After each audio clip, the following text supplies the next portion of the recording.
The language of the unconscious and subconscious layers of the mind is images, not words. It is symbolic, not literal. And Mandala meditation is one style of meditation that allows you to get in touch with these deeper layers of the mind. Welcome to episode 35 of Master Your Mind Daily, your daily source of inspiration for all things meditation, anxiety, and personal growth. My name is Giovanni Dinstmann. I'm the author of Practical Meditation and the creator of Live in There, one of the top 5 most visited meditation blogs on the web. And today we're talking about this ancient but little understood form of meditation known as Mandala Meditation. But first, a question. Have you ever tried Mandala Meditation? If so, please write yes in the comments. And if no, please write no. So, Mandala Meditation is something that has existed for several centuries. It's very much used in the Tibetan tradition of meditation, also in some lines of the Hindu tradition. But in last century, psychologist Carl Gustav Jung studied this form of meditation, and he considered mandala to be expression of patterns of our psyche. And he considered mandalas to be important tools for integral psychological development.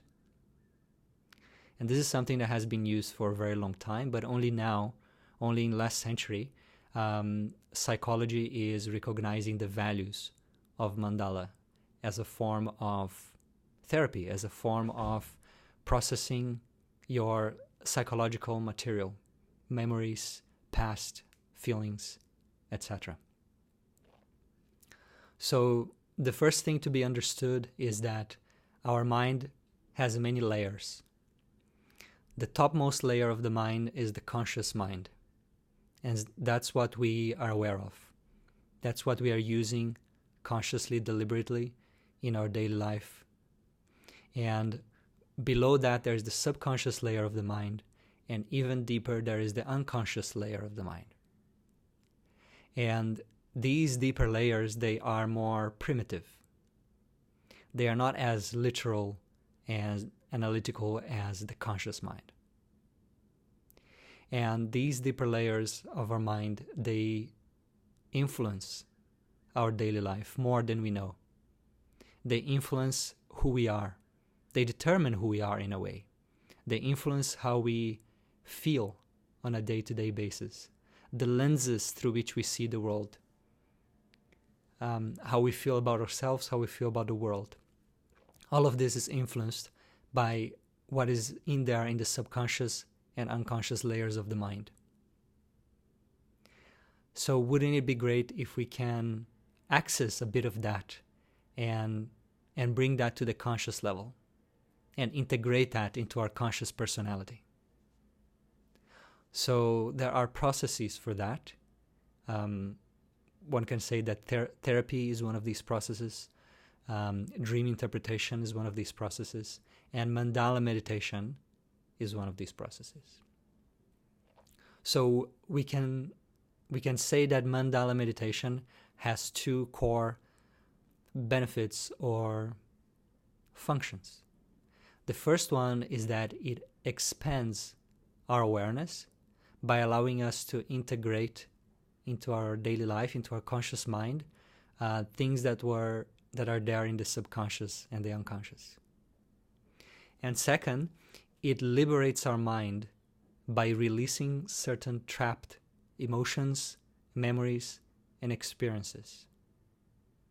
These were things that have happened to us, or things that we desired or feared or thought about, but we were not able to process them. We were not able to integrate them into the conscious layer of our personality.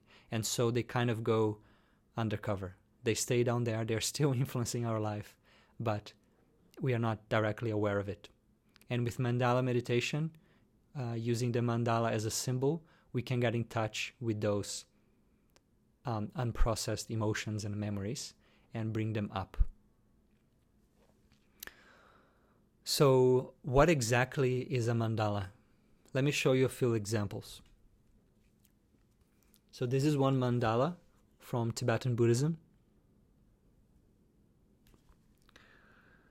This is one mandala representing fire.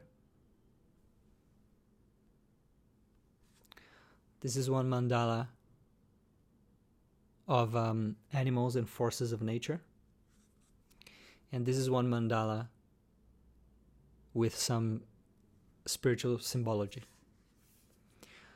So a mandala can be a spiritual symbol, a symbol that expresses a spiritual idea from different traditions. Or it could be something that represents a force of nature, like fire, water, change, death, life, birth. It could be an archetype of human personality. So there are many different types of mandalas. And in a way, almost any image can function as a mandala if you can use it as a tool, as a bridge to access subconscious material in this form of meditation. Almost any image can be used as a mandala. So how do you practice mandala meditation? Well, the process first is to select an image, to select a mandala.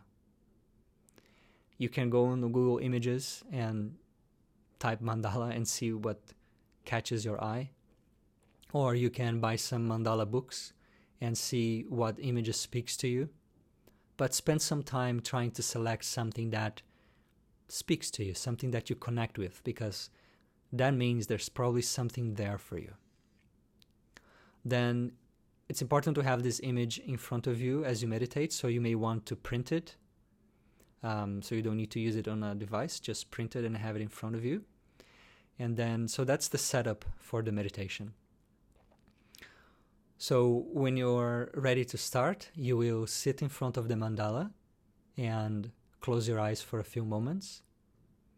Center yourself, perhaps using your breath as a focus or doing a quick body scan.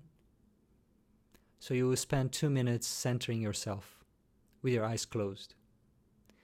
Then you will open your eyes and focus on the mandala. In most cases, the mandala is a very complex image.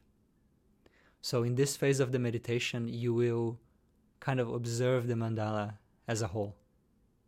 You can also move your eyes through all of the elements of the mandala and observe it attentively.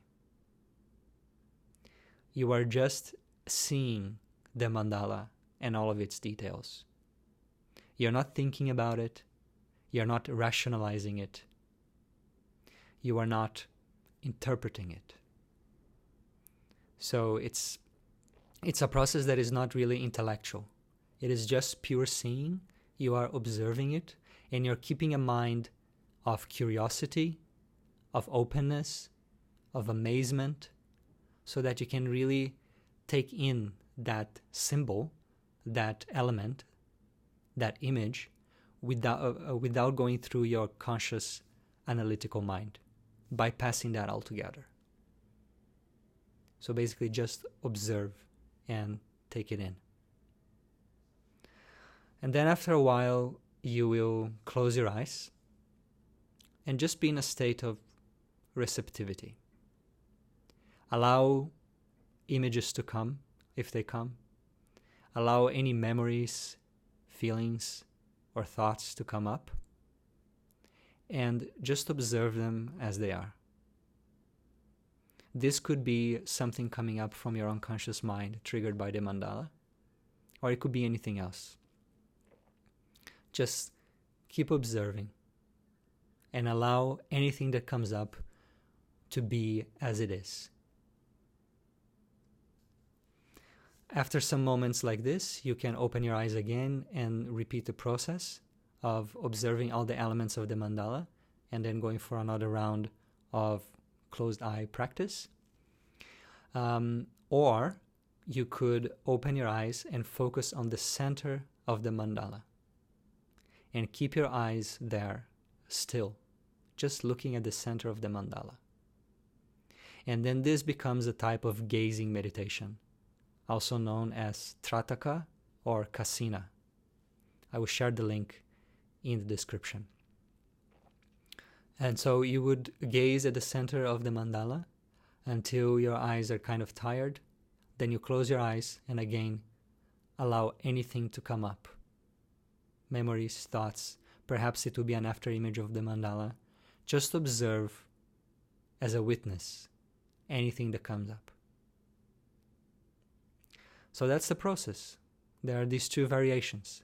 You can look through the mandala, or you can gaze at the center of the mandala when you are doing the open eye part. But in any case, you're not interpreting it. You're just seeing it. And then the closed eyes part, there's just this sense of openness and receptivity to be aware of anything that arises in your consciousness. So that is the practice of Mandala meditation. If you want to learn more, you can get my book, Practical Meditation. There's a chapter here about Mandala meditation. Here it is. And it describes in greater detail how to do this particular practice. Or if you want to do more the Tratak part, then you can join my Limitless Life program that has a guided meditation for that and for many other things. So in summary, there is a type of meditation known as Mandala meditation. And this meditation uses images to access your subconscious and unconscious mind. And these deeper layers of the mind, they are not literal. They are not verbal. They are more primitive. They communicate and speak through images, through symbols. So in Mandala meditation, you will select a symbol to use as a form of meditation. You will open your eyes and observe that symbol in great detail, but without thinking, without interpreting, without rationalizing it, just seeing it with curiosity and openness. And then you close your eyes and you allow any thoughts, images, or memories to come up spontaneously, and just observe them as a witness. And then you can do this again and again, opening the eyes, studying the mandala, closing the eyes, letting things come up, until you're ready to finish the meditation. And another variation with the eyes open is, instead of moving the eyes throughout the mandala, you just focus it on the center of the mandala, and you gaze there for a couple of minutes. So this is Mandala meditation. It's an ancient meditation, but it's not very well known. It's not much popular, but I find it valuable, and I hope you will too. If you know of anyone who might be interested in this form of meditation, especially people who are more creative by nature, then please share this video with them or tag them in the comments. There's also the practice of drawing mandalas. You can get a mandala and just copy it, just drawing mandalas. That can also be a way to have a similar effect. And then you will go for the phases of observing it and closing your eyes and letting everything appear. And at the end of this practice, you may find it helpful to journal your experiences. That is a good complement for this meditation. So this was video 35 of a series of 100 daily videos that I'm doing called Master Your Mind Daily. And if you want to receive the other videos and participate live, then like and follow the Facebook page of Live and There, or if you're watching this on YouTube, then subscribe and turn on the bell. Happy growing.